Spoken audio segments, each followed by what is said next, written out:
Hi, welcome to Part 2, Advanced Text Boxes in GIMP. This is the second part of a two-part video series about manipulating text boxes in GIMP. In this video, you will learn how to change the font style in GIMP, how to change the font color in GIMP, and how to change the font effects in GIMP. If you have not already done so, please watch part 1 of this video. If you have not watched part 1, stop this video and go watch part 1. These videos are designed to develop contingent skills, so without watching the first video, you may become confused. If you have not already watched video 1, please stop this video and watch the first video. If you have already watched the first video, please proceed. Thank you. Alright, in my first video, I taught you how to make a basic text box in GIMP. So what I need you to do now is go ahead, open GIMP, insert your image, and create a basic text box. As you can see on the screen, I have already opened GIMP, inserted my image, and created a basic text box. Now the first thing we're going to learn how to do is how to change the font of our text. Changing the font is quite simple, but it has a huge impact on the overall quality of your project.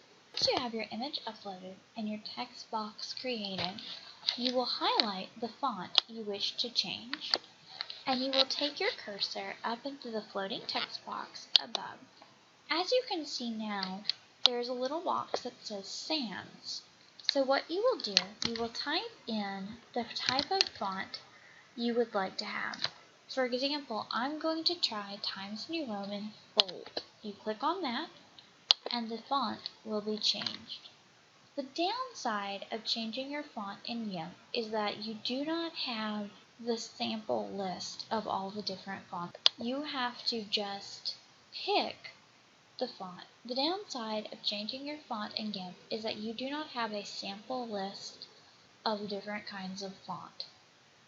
You have access to standard fonts in GIMP text boxes, Times New Roman, Calibre, those kind of fonts.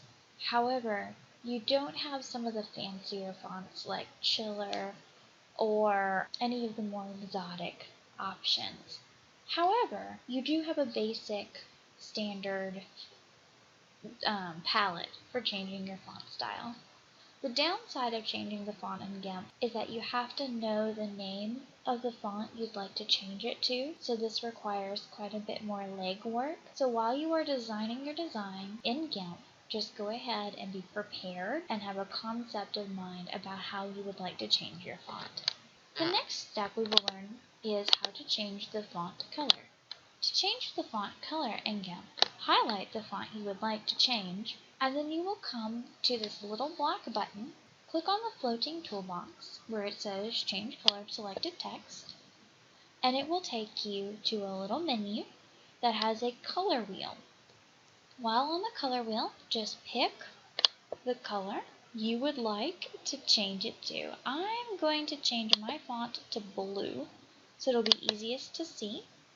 Once you have the desired color, click OK, and your text will be changed.